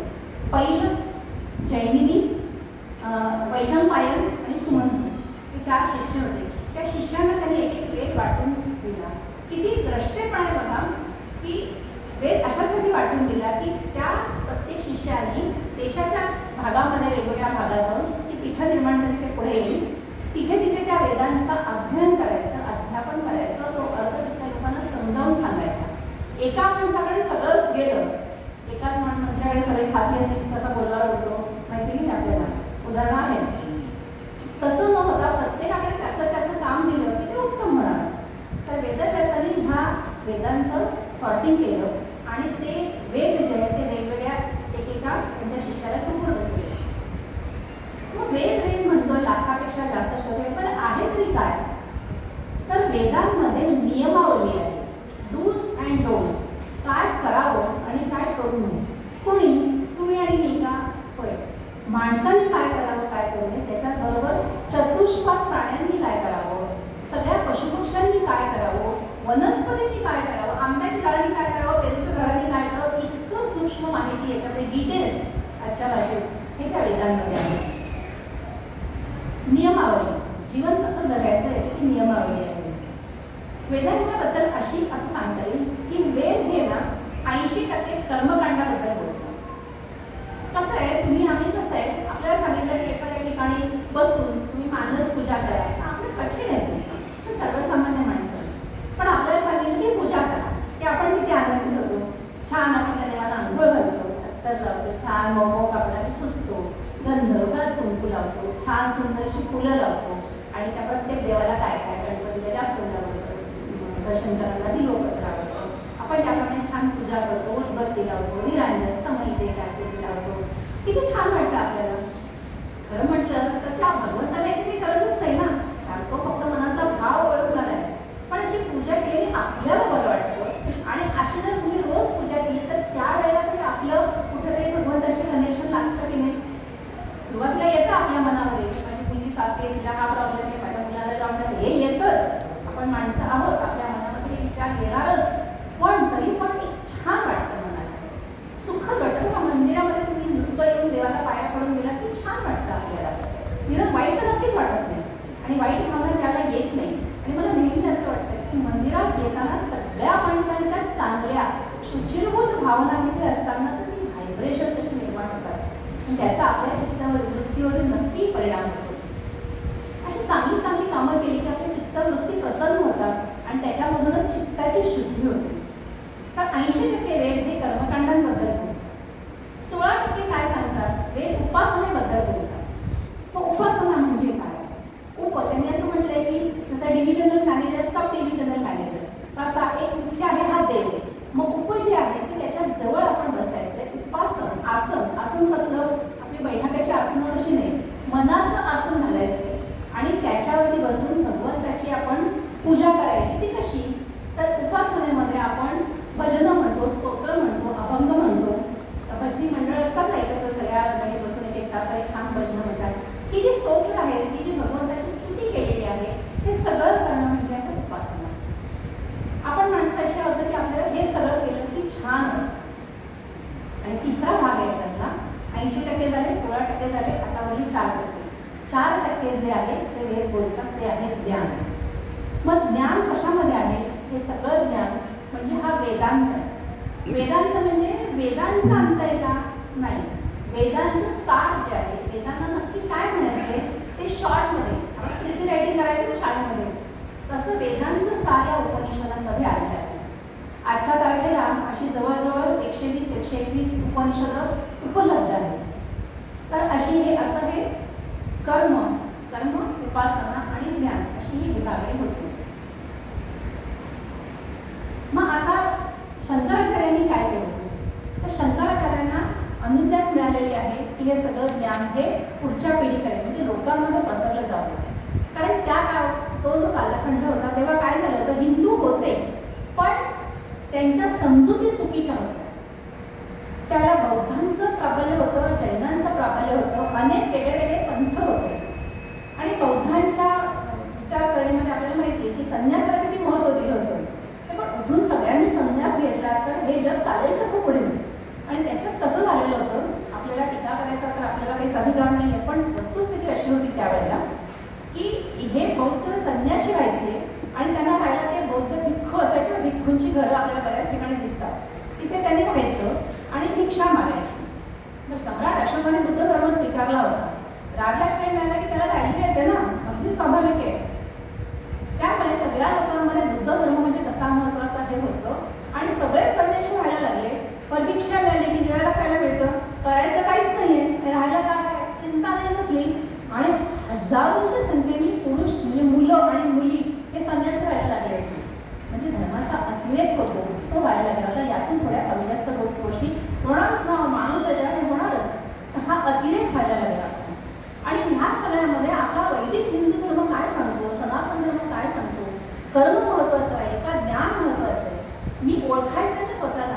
कोण आहे असं याची मला ओळख पटली पाहिजे. मग मी म्हणजे नुसतं काय म्हणतात त्याला खाणं पिणं झोपणं जे काय तेवढंच करायचं आहे का? तर हे सगळं लोकांना समजावून म्हणजे सांगायला पाहिजे. आणि याच्यासाठी वेदांची महत्त्वाचे ग्रंथ आहेत त्याच्यावरती भाष्य करण्याची आवश्यकता शंकराचार्यांना वाटली. मग आचार्यांनी भाष्य कशावर लिहिलं? आचार्यांनी भाष्य लिहिलं ते प्रस्थानत्रयी. हे शब्दही आपण ऐकलेले असतील, आपल्याला याची माहितीही असते. प्रस्थान म्हणजे काय? तर बघा, आपण घरून इथे आलो आणि आपण घरून इथे प्रस्थान केलं, झाल्यानंतर आपण आपापल्या घरी जाणार, ते पण प्रस्थान. प्रस्थान म्हणजे प्रवास. स्थान सोडून तुम्ही करता आणि परत आलं म्हणजे त्याला एक वैशिष्ट्यपूर्ण असं ते प्रस्थान. मग प्रस्थान नक्की कुठून कुठे करायचंय? तर प्रस्थान म्हणजे मी देह नाही हे समजून घ्यायचंय. आणि मग मी कोण आहे? मी म्हणजे ते परब्रह्म आहे. मग तुम्ही कोण आहात? तुम्ही तुम्ही तुम्ही तुम्ही सगळे परब्रह्म आहात. तुम्ही आणि मी फायनली नाही, शेवटी एकच आहोत. समर्थ म्हणतात देह बुद्धी ते आत्मबुद्धी करावी. मग मी देह नाही कसं समजायचं? तर मला 4 वाजता चहा लागला की नाही, तेव्हा मला येताना मला ओला करायला लागली ना. तर मी देह नाही तर मी येईन ना तुमच्या उडीवरून इथे. तुम्ही पण काहीतरी रिक्षा काही चालत आला असाल, कोणाला उशीर झाला असेल. मग गेल्यानंतर मला जेवायला तर पाहिजे. मला गेल्यानंतर पाहिजे सकाळी 2-4 पोळ्या जास्त करून ठेवल्या की वेळ देण्यात पडलीची पोळी लाडका पदार्थ करता येईल. आहे ना देह, मला भूक लागते, मला पाणी पाहिजे, हे सगळं आहे. मग मी देह नाही कसं समजायचं? आचार्य म्हणतात सर्वसामान्यांना हे पटकन समजणारच नाही. पण हेच अंतिम सत्य आहे. त्याचं एक छोटंसं उदाहरण असं आहे की एखाद्या व्यक्तीचा मृत्यू होतो. समजा एखाद्या व्यक्तीचा मृत्यू होतो आणि तिचं शव आपल्यासमोर पडलं, तर आपण काय म्हणतो की ती व्यक्ती गेली. मग ती व्यक्ती, मग देह तर आहे ना तिथे, मग तो देह आहे तर आपण कसं म्हणतो ती व्यक्ती गेली? त्या व्यक्तीचा जीव जो आहे, परत जीव काय याची पण मोठी व्याख्या शास्त्रांमध्ये दिलेली आहे. तिचा जीव त्यातून निघून गेलेला आहे.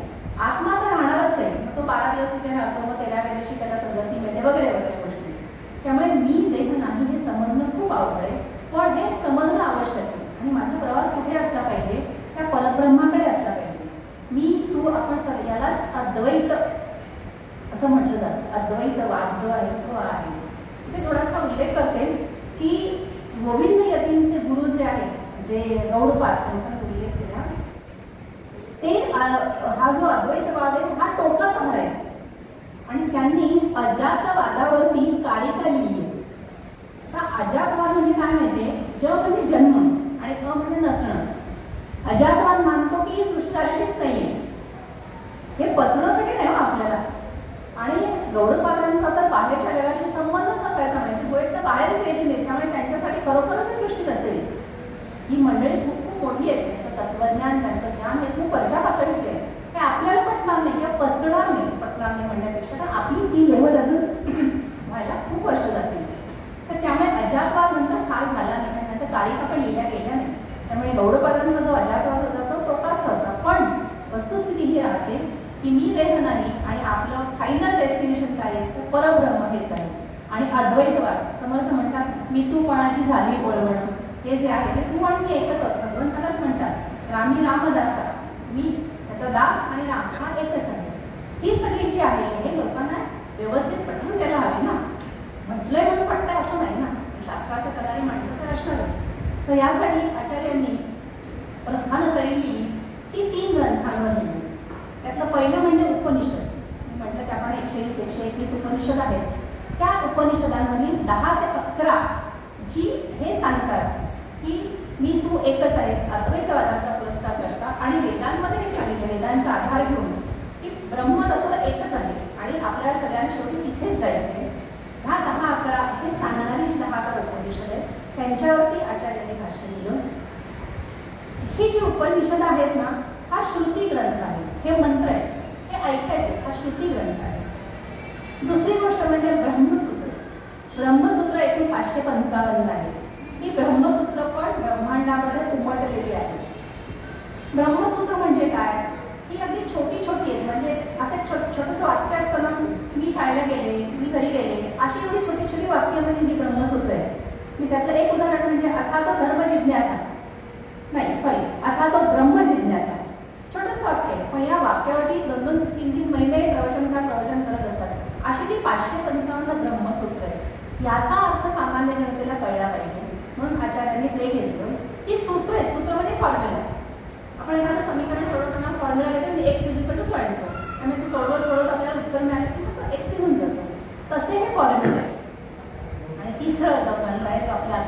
ग्रंथ आहे तो म्हणजे श्रीमद भगवद्गीता. आपल्याला माहिती आहे महाभारतामध्ये श्रीकृष्णाने जी भगवद्गीता ही अर्जुनाला सांगितली का? खरी अर्जुनाला सांगितली पण ती आपल्या दुखण्यासाठी होती. अर्जुनाला श्रीकृष्णाने सांगितलं असतं की चल मी तुला सांगतो ना, चल तुझं गांडी आणि कर सुरुवात, तर त्यांनी केलं पण असतं ते. पण मग हे सगळं ज्ञान जगाला कसं आलं? म्हणून हा भगवद्गीतेचा जन्म झाला. भगवद्गीता महाभारतामध्ये येते. महाभारतामध्ये 18 पर्व आहेत. याच्यामध्ये 25 ते 42 हे जे अध्याय आहेत हे 18 अध्याय हे भगवद्गीतेचे आहेत. आणि भगवद्गीता हा स्मृती ग्रंथ आहे. स्मृती ग्रंथ म्हणजे तो सगळा अनुष्टुप छंदात लिहिलेला आहे आणि तो छान तालावरती म्हणता येतो, आपल्याला पाठ करता येतो. आजकाल आपल्यातल्या बऱ्याच जणांचा पाठही असेल किंवा आजकाल ऑनलाईन क्लासेस पण असतात आणि तो छान एका तालात सांगितला जातो, आपल्याला तो म्हणता येतो आणि तो पाठ केला जातो. म्हणजे हे जे 3 ग्रंथ आहेत ज्याला आपण प्रस्थानत्रयी म्हणतो, ते एक झाले श्रुती ग्रंथ, दुसरे आहेत ब्रह्मसूत्र म्हणजे दर्शन ग्रंथ आणि तिसरे आहेत ते स्मृती ग्रंथ. अशा या 3 वरती आचार्यांनी भाष्य केले. आता याचे भाष्य केलं म्हणजे नक्की काय? तर त्यांनी मूळ ग्रंथ जे आहेत त्याचा रेफरन्स घेतला. म्हणजे त्या ग्रंथावर कोणी टीका लिहिली असेल, त्याच्यावर जर कोणी लिहिलं असेल तर त्याला भाष्य म्हणत नाही. मूळ ग्रंथावरती जे लिखाण केलेलं आहे समजून सांगण्यासारखं, तर त्याला भाष्य म्हणतात. आता हे भाष्य लिहिण्याच्या संदर्भात शंकराचार्य हे एकमेव भाष्यकार असं म्हटलं जातं. आता या भाष्य लिहिताना पण थोडीशी जागा मध्ये ठेवली जाते, म्हणजे त्याच्यावरती नंतर वार्तिक लिहिलं जाईल. वार्तिक म्हणजे काय असतं? काका आता एक लावा, धरून पाहिजे एक लावा. मग अशी मला वाटतं की जरा काय हा पंखा बंद करा, हा बंद करा.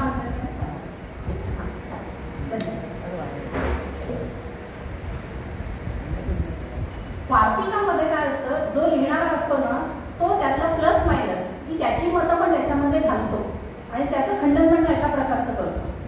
आणि टीका जी असते ती त्याच्यावरचं एक्सप्लेनेशन असते. अशा प्रकारचे हे थोडक्यात त्याच्याबद्दल आपल्याला म्हणता येते.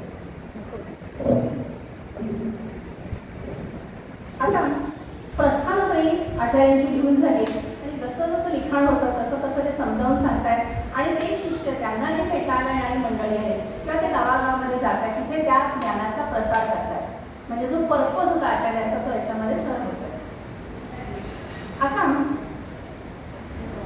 हे झाल्यानंतर आचार्य येतात ते उत्तर काशीला. उत्तर काशी हा पण आपल्याला आठवत असेल, सुंदर असा रमणीय परिसर आहे आणि छान असं तिथे एक पठार बघून ही मंडळी जी आहेत ती अध्ययन करतात आणि अध्यापन करतात. आणि इथे एक घटना घडते. आचार्य आपल्या शिष्यांना घेऊन बसलेले आणि काय होतं तिथे, संध्याकाळी एक ब्राह्मण येतो, एक यती येतो आणि म्हणतो मला आचार्यांना ही शंका विचारायची. ठीक आहे, उत्तम, आचार्य त्यासाठीच करेल. आणि तो काही प्रश्न विचारतो आणि आचार्य त्याचं उत्तर देतात. पण त्यांची ती चर्चा आहे ना ती त्या दिवशी अपूर्ण झाली. आणि मग तो यतीच म्हणतो की ठीक आहे मी आता उद्या येतो, उद्या आपण सकाळपासून या चर्चेला लागू. आणि आचार्यांना तर चांगला शिकवणारा टीचर जो असतो ना, बरं का मॅडम, तर टीचर जो चांगला असतो त्याला असे चांगले शिष्य हवेच असतात शंका विचारणारे. त्यामुळे आचार्य खुश असतात. आणि तो दुसऱ्या दिवशी येतो आणि तो त्या ती जी भाषा लिहिलेली आहे त्या भाषांवरती तो चर्चा करतो. आणि शंकराचार्यांच्या लक्षात येतं की हा माणूस कोणतरी विलक्षण आहे. त्याचे जे प्रश्न आहेत आणि आता आचार्य इतकी त्याच्याकडे विद्वत्ता आहे ना ती कागदासारखं सगळं टिकलेलं आहे. त्यामुळे त्यांची ती मेधा जी आहे, मेधा प्रज्ञा जी आहे, त्यातून ते सगळे त्याची व्यवस्थित उत्तरं देतात. त्याच्यानंतर परत तो ब्राह्मण ते प्रश्न विचारतो. असं 17 दिवस होतं. आणि त्यांच्या लक्षात येतं की हा माणूस नाहीच, हे काहीतरी वेगळं असायला नाही. आणि 17व्या दिवशी 17 दिवस झाल्यानंतर 18व्या दिवशी शंकराचार्य त्यांना विचारतात की हे यतिवरा आपण कोण आहात? आपण कोणीतरी नॉर्मल नेहमीचे कोणीतरी असणारच नाही. आणि इथे कवी एक छान कवन करतात, आचार्य शिवाचे अंश छान लिहिले त्याच्याने. आचार्य शिवाचे अंश विष्णूचा महर्षी व्यास. आचार्य शिवाचे अंश विष्णूचा महर्षी व्यास. ते वृद्ध प्रवेशात येऊन परीक्षा घेत. ते वृद्ध विप्रवेशात येऊन परीक्षा घेत. अति बिकट प्रश्न घेऊन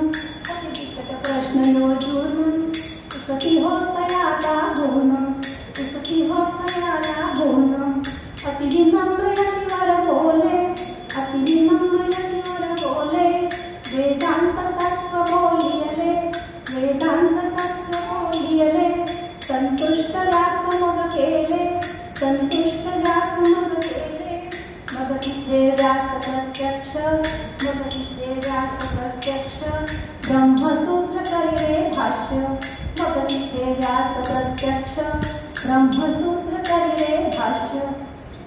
कोण होता तो यती? ते दुसरे तिसरे कोणी नसून स्वतः वेदव्यास होते.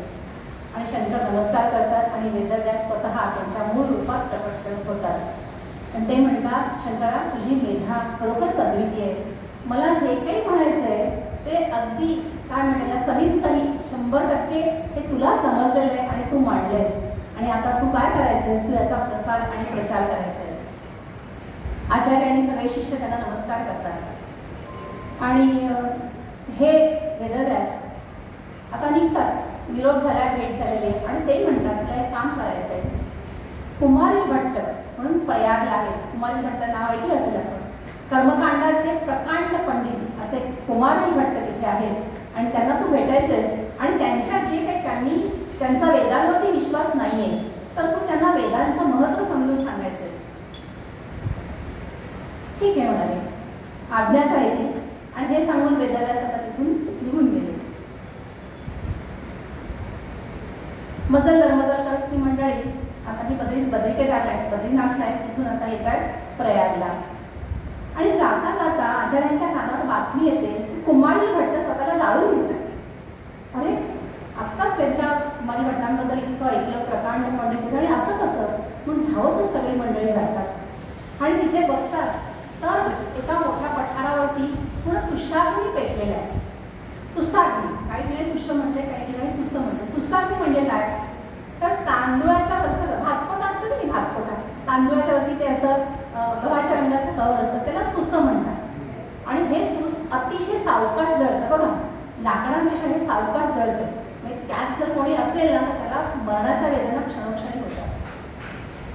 अशा तुषाग्नीमध्ये एक व्यक्ती आहे आणि त्यांना कळतं की हेच कुमारी भट्ट आहे. आचार्य धावतच येतात तिथे आणि विचारतात, हे यतीवरा तुम्ही असं स्वतःला जाळून काय घेताय? हे असं तुम्ही स्वतःला जाळून काय घेताय? त्यांना ते कळतंच की हे कुमारीला भट्ट आहे. कुमारी भट्ट नमस्कार करतात आणि ओळखतात हे शंकराचार्य. नमस्कार करतात, म्हणतात मी जाण्याच्या पूर्वी मला तुझं दर्शन झालं. तुझं किंवा तुमचं जे काय म्हणत असतील ते माझं परमभाग्य मी समजतो. पण तर तुम्ही जाळून काय घेताय? कुमारी भट्ट काय म्हणतात ते ऐका ना. किती ही माणसं मोठी होती. ते काय म्हणतात, कुमारी भट्ट स्वतः हिंदू धर्माचे घडते आहेत, पण त्यांचा कर्मकांडावर विश्वास आहे. म्हणजे कर्म केल्यामुळेच आपल्याला फळ मिळतं असं त्यांचं म्हणणं आहे. म्हणजे एखाद्याने चांगली गोष्ट केली तर ती चांगली गोष्टच मला चांगलं फळ देते. आपण काय मानतो, म्हणजे शंकराचार्य वेदांत काय मानतात की तुम्ही फळं जरी मी कर्म जरी चांगली केलीत ना तरी फळ देण्यासाठी ईश्वर आवश्यक आहे. ते कर्म फळ द्यायला आपल्यावरचे कॅपेबल नाही, सक्षम नाही. ते फळ ईश्वर, आपण ईश्वराला मानतो. ईश्वर हा सगुण आहे, तो त्याला कुठलाही आकार नाही, पण सत्व रजतम या गुणांनी तो व्याप्त आहे. ईश्वर, आपण ईश्वराला मानतो. ही म्हणजे ईश्वराला मानत नाही. म्हणजे आता उदाहरण देते तुम्हाला, म्हणजे मी त्यांनीच दिलेलं सांगेन की समजा तुम्ही एखाद्या जंगलातनं चालत, संध्याकाळची वेळ, संधी प्रकाश पडले, स्वच्छ उजेड झाली आणि वारा आला आणि तुम्हाला चालता चालताच एकदम दिसलं की असं काहीतरी वळवळल्यासारखं दिसलं, सापासारखं. तुम्ही घाबरला, बापरे आता हा साप गेला मारणार कसा, तो आला तर मला चावणार. हे सगळे विषय क्षणार्धात आपल्या मनात येऊन जातात आणि भीती वाटते आपल्याला. आणि एवढ्यात आपल्याबरोबर कोण असेल ना, त्यांनी समजा बॅटरी उघडली, काय मोबाईलचा टॉर्चमध्ये दाखवलं, तर तुम्हाला कळतं की तो साप नाही आहे, ती दोरी आहे. ती दोरी वळवळली आहे, पण ती दोरी ती किती मोठी असली वळवळी तरी तिच्यापासून मला धोका नाही. मला सांगा, त्याच्याने तुम्ही कर्म काय केलं? काहीच नाही. तुम्ही आधी ते पाहिलं आणि नंतर हे पाहिलं, म्हणजे तुम्हाला आधी ती दोरी साप आहे असं ज्ञान झालं, बरोबर आहे. आणि उजेड आल्यानंतर तो साप नसून ती दोरी आहे हे ज्ञान झालं. पण आधी तुम्ही घाबरला होता, बापरे आता सगळं आठवतं ना शेवटच्या क्षणी. आपण आपल्या आयुष्यातले असे बिकट प्रसंग आठवा.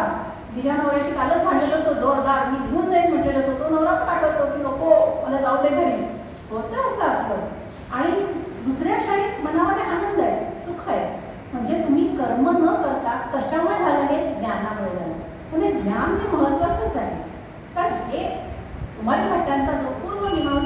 पक्ष आहे हा पूर्णपणे कर्मकांडी आहे आणि ते फक्त कर्मावर विश्वास ठेवतात. ते निरीश्वरवादी आहेत, ते ईश्वराला मानत नाही.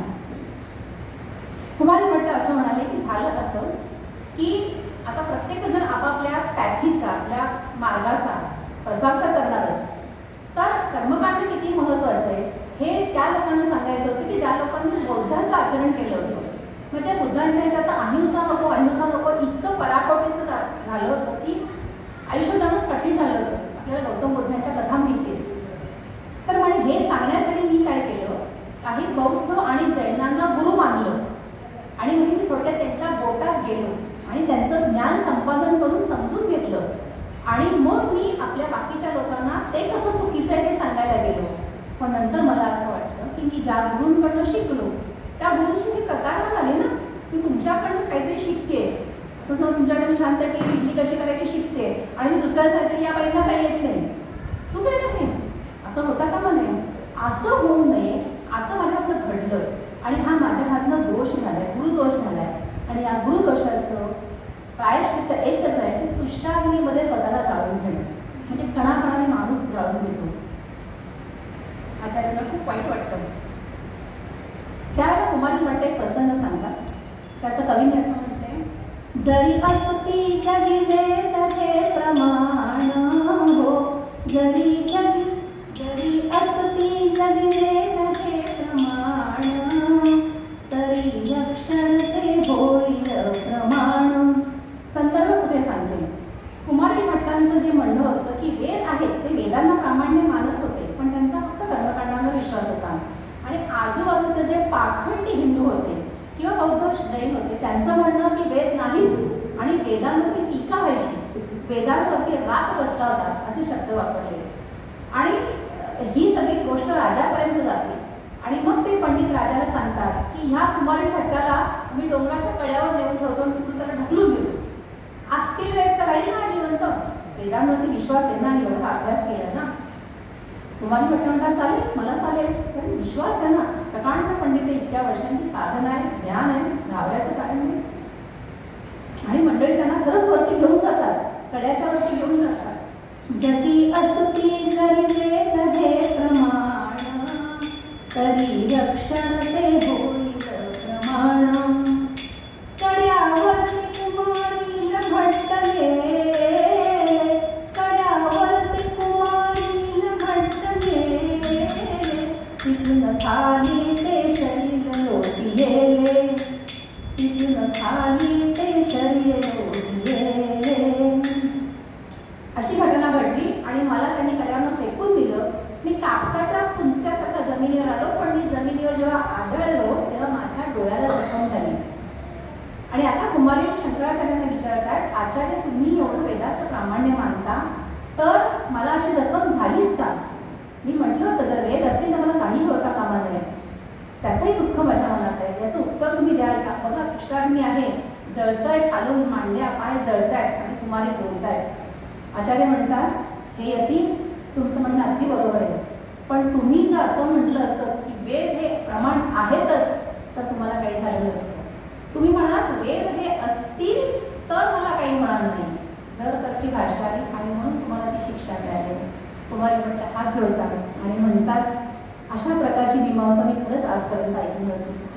शंकराचार्य म्हणतात की यतीवरा अजूनही मी सांगतो, हा अग्नी शांत करायची ताकद माझ्यामध्ये आहे. मी या अग्नीला शांत करतो, तुम्ही बाहेर या आणि आपण दोघं मिळून हा शास्त्रार्थ करूया. कुमारी भट्ट म्हणतात, नाही आता खूप उशीर झालाय, वेळ निघून गेली आहे. तो एक काम कर, माहिष्मती नगरीपाशी माझा शिष्य आहे, तोही प्रकांड पंडित आहे, माझ्या इतकाच विद्वान आहे, त्याचं नाव मंडन मिश्र. तू मंडन मिश्राकडे जा आणि त्याच्याशी शास्त्रार्थ कर, कारण माझं आता सगळं शरीर खालचं जळलंय, मी आता येऊन काहीच उपयोग होणार नाही. नमस्कार करतात आणि शंकराचार्य तिथून शिष्यांचा निघतात. कुमारी भट्ट त्या अग्नीमध्ये विसर्जित होतात. आणि आता तिथून माहिष्मती नगरी पण नर्मदेच्या तीरावरती आहे. त्या माहिष्मती नगरीमध्ये ही मंडळी सगळे येतात. कोण? आपले आचार्य आणि त्यांचे शिष्य. आता त्यांना एक्झॅक्ट माहीत नसणं कुठे शक्यच नाही, विचारायला पाहिजे. तर छान अशी ती नगरी आहे बरं का, अगदी स्वच्छ आहे, सुशोभित आहे. घरात तुमच्या समोर सडा रांगोळी आहे, झाडं लावली आहे, तुळस आहे, म्हणजे एक छान धार्मिक वातावरण आहे तिथे. आणि त्या नदीवर किंवा कुठे विहिरीवरती धुणं धुणाऱ्या स्त्रिया असतात त्यांना हे विचारतात की मंडन मिश्रांचं घर कुठे आहे. आता या स्त्रिया पण संस्कृतमध्ये बोलतात बरं का, कारण मंडन मिश्रांना संस्कृतचा अभ्यंकर अभिमान असतो. पूर्ण गावामध्ये सगळे संस्कृत, पण आपण नाही बोलायचं कोणी. म्हणजे तिथे असं म्हटलंय की झाडणारे आणि स्वच्छता करणारी जे आपण त्यांना काय शिपाई म्हणून जे काय ते पण संस्कृतमध्येच बोलायचं. आणि त्या स्त्रिया काय सांगतात पहा, खूप छान इथे एक हिंदी आहे. त्या सांगताय द्वारिजांच्या पिंजरे लोकताती हो, द्वारिजांच्या पिंजरे लोकताती, राम महिना सुस्वरे त्यात जाती, राम महिना सुस्वरे त्यात जाती,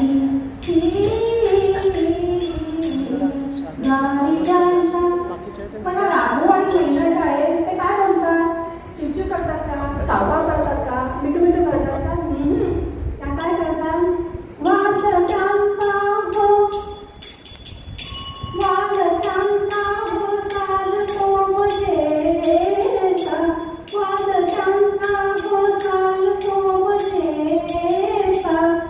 काय वाद घालतात, ते वाद घालतात हे प्रमाण्य आहेत का, हे अप्रमाण आहेत का, कर्माचं फळ मिळतं का, ज्ञानाचं महत्व काय आहे, हा वाद घालतात.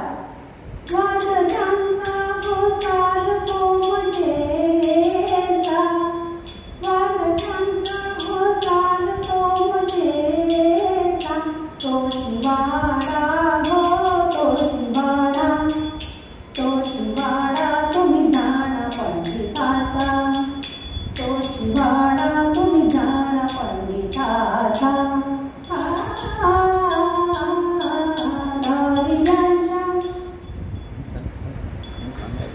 आपल्याला किती वेळ आहे, 10 मिनिटं. आणि तिथे मग मंडन मिश्रांचा वाडा त्यांना समजतो. मंडन मिश्रांच्या घरी श्राद्ध चाललेलं असतं.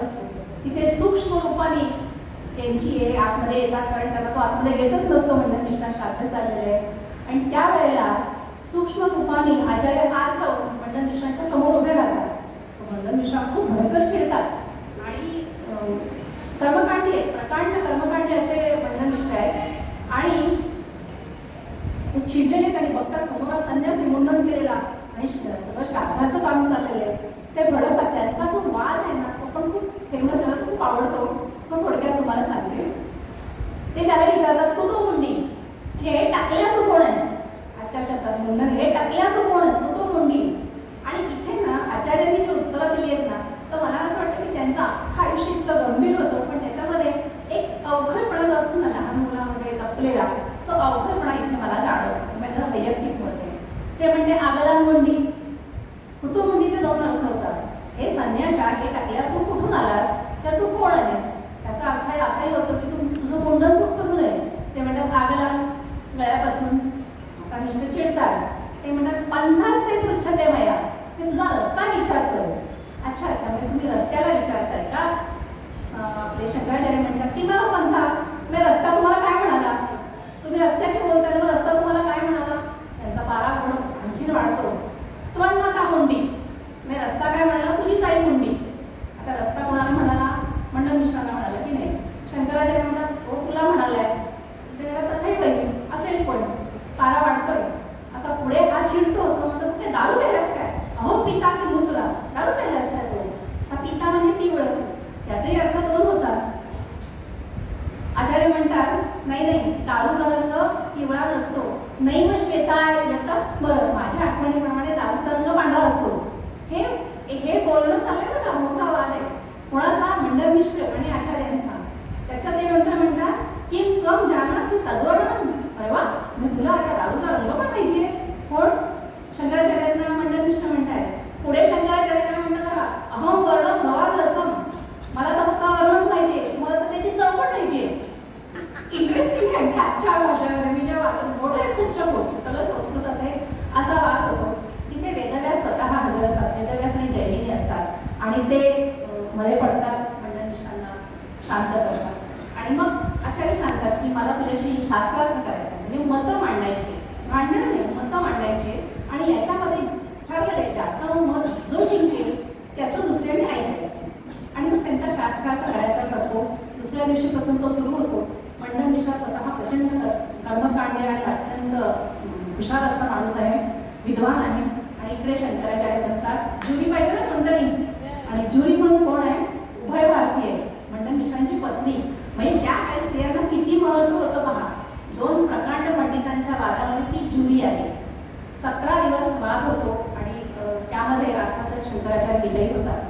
पण मंडन मिश्रा मान्य करतात की मी पराभूत झालो, पण उभय भारतीय म्हणजे नाही, मी यांची अर्धांगिनी आहे, तुम्ही मला पण हरवून दाखवा आणि मला जर हरवून दाखवलं तरच तुमचा विजय होईल आणि जो जिंकेल त्याचं ऐकायचं ना. म्हणजे समजा मंडन मिश्रा जर जिंकले तर शंकराचार्यांनी परत गृहस्थाश्रमात यायचं आणि आचार्य जिंकले तर मंडळाने संसार सोडून संन्यास करायचा.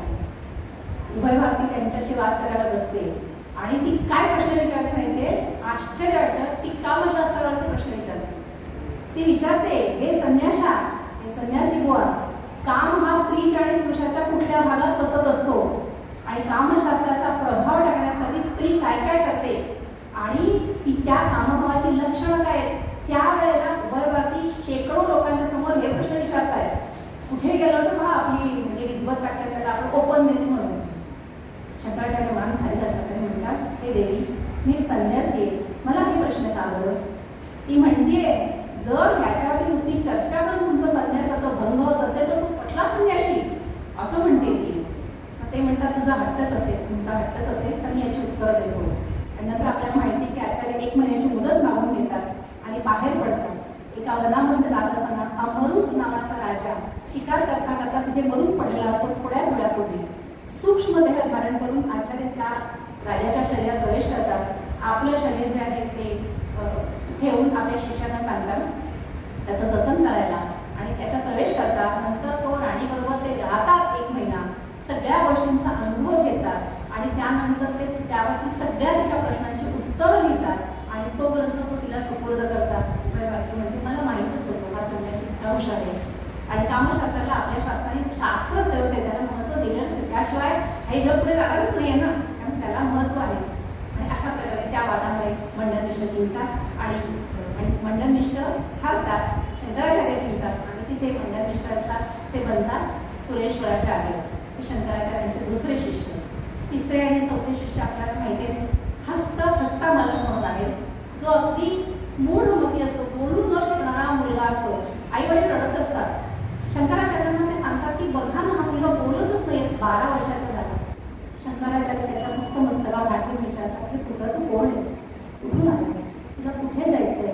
आणि अहो आचार्यांचा हात मस्तकावर लागतो आणि तो मुलगा भरा भरा भरा भरा अष्टक जातो आणि तो म्हणतो, मी ब्राह्मण नाही, क्षत्रिय नाही, शूद्र नाही, वैश्य नाही आहे, मी काय पृथ्वी नाही, आप नाही, तेज नाही, वायू नाही, मी आत्मबोधच आहे. असो तो मुलगा भरा भरा भरा षटक म्हणतो. सगळे आश्चर्यचकित होतात. आई वडील खूप आनंद होतो त्यांना. ते म्हणतात, आम्ही घेऊन जातो बाळाला, हा जर बाहेर आला तर तो परत पहिल्यासारखा मोठा होणार आहे, त्याला माझ्याकडे द्या, जगाच्या उद्धारासाठी त्याचा जन्म आहे. आणि त्याला ते घेतात आणि तो त्यांचा शिष्य बनतो. तो त्यांचा शिष्य आहे, त्याचं नाव हस्तामलक. आणि शेवटचा चौथा शिष्य आपल्याला माहिती आहे तोटकाचार्य. श्रीशैल नगरीमध्ये हे आलेले आणि आनंदगिरी म्हणून त्यांचा एक शिष्य येतो, तो त्यांची कामं करत असतो. तो असा एक ढ, आजच्या भाषेत बोलायचा तर तो ढ असतो. त्याला ग्रंथ श्लोक असं काही पाठ व्हायचं नाही, त्याला बोलता यायचं नाही. तो काय करायचा, आचार्यांचे कपडे धुवायचे, आचार्यांची तब्येतीची काळजी घ्यायची आणि आचार्य झोपायला त्यांचे पाय दाबायचे, असं करायचं. आचार्य म्हणायचे, तू माझे असे पाय का दाबतोस, का सेवा करतोस? तो मुलगा म्हणतो की मला लिहिता वगैरे येत नाही ना, तर तुमचे पाय जेव्हा मी दाबतो ना तेव्हा मला असं वाटतं की एक ग्रंथाची रचना करतोय. केवढा भाव आहे बघा. आचार्य याच्यावरती खुश होतात. दुसऱ्या दिवशी पाठ सुरू करायची वेळ होते आणि त्यावेळेला ते म्हणतात, गिरी अजून आला नाही आनंदगिरी. बाकीचे म्हणतात, तो येऊन न येऊन काय तो दगडी भिंतीसारखाच आहे ना, चालेल की नाही आला तर. आणि त्यावेळेला आनंदगिरी नदीवरती आचार्यांचे कपडे धुवायला गेलेला असतो. त्याला एकदम असा भास होतो की मला आचार्य बोलावत आहे. आणि तो धावत निघतो, ते कपडे तिथेच टाकतो आणि धावत धावत धावत त्या पाठाच्या इथे आचार्यांपाशी येतो आणि आचार्यांच्या पायावरती साष्टांग लोटांना म्हणतो, आचार्य आज तुला पाठ घ्यायचा बरं का? बरोबर, तू घाबरला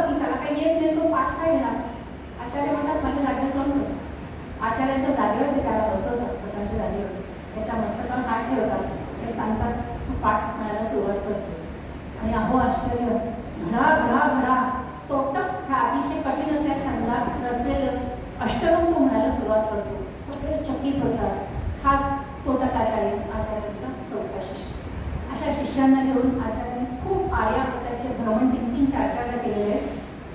त्यांनी महत्त्वाचं काम केलं. त्यांनी 4 पीठं निर्माण केली.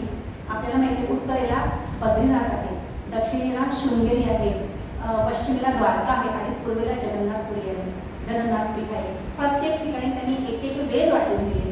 प्रत्येक ठिकाणी एक आचार्य नेमून दिला आणि त्या आचार्याने पुढे काय कामं करायची याचं मॅन्युअल ऑफ इन्स्ट्रक्शन्स पण त्यांनी दिलंय. आमनाय म्हणतात त्याला, संहिता आमनाय. त्याच्यात लिहिलेलं आहे की त्यांनी काय काय कामं करायची आणि कशी कशी. जर तो योग्य नसेल तर त्याला बदलायची पण सुविधा आहे आणि त्या काही आचार्यांनी लिहून ठेवलेले ते आजही उपलब्ध आहे. आणि अशा प्रकारे भारताच्या 4ही कोपऱ्यांमधनं वेदांचं ज्ञान, ज्ञानाचं ज्ञान हे सगळीकडे पसरेल अशी त्यांनी व्यवस्था केली. शेकडो शिष्य, हजारो शिष्य, पूर्ण जैन बौद्ध ह्या सगळ्या मतांचं खंडन केलेलं आहे. कुणाशी भांडण नाही केलेलं, मतं पटवून दिलेली आहेत आणि त्याच्यासाठी श्रुती, श्लोक आणि सगळ्या संहिता दिलेल्या आहेत. अशा प्रकारे त्यांनी पुन्हा एकदा हिंदू धर्माला झळाळी प्राप्त करून दिलेली आहे. आता मध्ये एक सांगायचं राहिलं की जेव्हा वेदव्यासांचा त्यांना संपर्क येतो त्यावेळेला वेदव्यास त्याला आशीर्वाद देतात आणि त्यांचं आयुष्य 16 वर्षांनी वाढवतात. त्यावेळेला त्यांचं आयुष्य 16 वर्ष आहे.